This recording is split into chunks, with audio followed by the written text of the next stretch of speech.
చూస్తున్నాం. కరీంనగర్ జిల్లా హుజూరాబాద్ మార్కెట్ పరిధి మిల్లర్ల అక్రమ వ్యాపారంపై అధికారులు ఫోకస్ పెట్టారు. ఈ మేరకు వ్యవసాయ మార్కెట్ కమిటీ పరిధిలోని పలు రైస్ మిల్లర్లకు షోకాజ్ నోటీసులు జారీ చేశారు. లైసెన్స్ లేకుండా ధాన్యం కొనుగోలు చేస్తున్న 39 సీడ్ ఫారం రైస్ మిల్లర్లకు తాకీదులు ఇచ్చారు. ఇక లైసెన్స్ లేకుండా ధాన్యం కొనుగోలు చేయటం చట్ట విరుద్ధమని హుజూరాబాద్ వ్యవసాయ మార్కెట్ కార్యదర్శి అశోక్ హెచ్చరించారు. అక్రమ మిల్లర్లపై కఠిన చర్యలు తీసుకుంటామని తెలిపారు. ఇక ధాన్యం నిల్వలు ఇతర వ్యవసాయ ఉత్పత్తులు కొనుగోలు చేసే ఏ వ్యాపారి అయినా 71/1 చట్టం ప్రకారం లైసెన్స్ తీసుకొని వ్యాపారం చేయాలన్నారు. ఇక నోటీసులు అందిన రైస్ మిల్లర్లు వారం రోజుల్లో లైసెన్స్ తీసుకోవాలని, లేదంటే చట్ట ప్రకారం కేసులు నమోదు చేస్తామని హెచ్చరించారు వ్యవసాయ మార్కెట్ కార్యదర్శి అశోక్.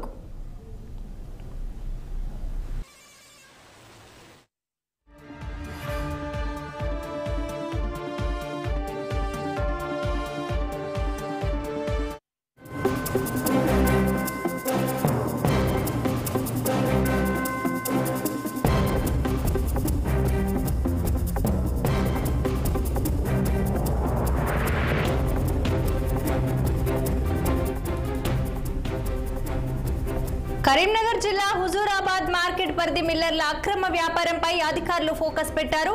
ఇక ఈ మేరకు వ్యవసాయ మార్కెట్ కమిటీ పరిధిలోని పలు రైస్ మిల్లర్లకు షోకాజ్ నోటీసులు జారీ చేశారు. లైసెన్స్ లేకుండా ధాన్యం కొనుగోలు చేస్తున్న 39 సీడ్ ఫారం రైస్ మిల్లర్లకు తాకీదులు ఇచ్చారు. లైసెన్స్ లేకుండా ధాన్యం కొనుగోలు చేయటం చట్ట విరుద్ధమని హుజూరాబాద్ వ్యవసాయ మార్కెట్ కార్యదర్శి అశోక్ హెచ్చరించారు. అక్రమ మిల్లర్లపై కఠిన చర్యలు తీసుకుంటామని తెలిపారు. ఇక ధాన్యం నిల్వలు ఇతర వ్యవసాయ ఉత్పత్తులు కొనుగోలు చేసే ఏ వ్యాపారి అయినా 71/1 చట్టం ప్రకారం లైసెన్స్ తీసుకొని వ్యాపారం చేయాలన్నారు. నోటీసులు అందిన రైస్ మిల్లర్లు ఇక వారం రోజుల్లో లైసెన్స్ తీసుకోవాలని, లేదంటే చట్ట ప్రకారం కేసులు నమోదు చేస్తామని హెచ్చరించారు వ్యవసాయ మార్కెట్ కార్యదర్శి అశోక్.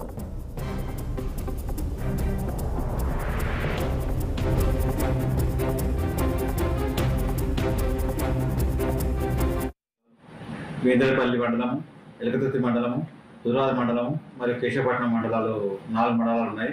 4 మండలాలలో సిఎంఆర్ చేసే రైతులు కానీ, సీడ్ మిల్లు నడిపే రైస్ మిల్లు కానీ, రైస్ మిల్లులు కానీ వీటన్నింటినీ మేము లైసెన్స్ లేని వర్తకులను మేము దాదాపు గుర్తించడం జరిగింది. మేము అంటే మాకు హెడ్ ఆఫీస్ నుంచి వచ్చిన 29 లైసెన్స్లే, కానీ మేము ఫిజికల్గా తిరిగితే హుజూరాబాద్ మండలంలో 26 లైసెన్స్ లేని మిల్లులు ఉన్నాయి.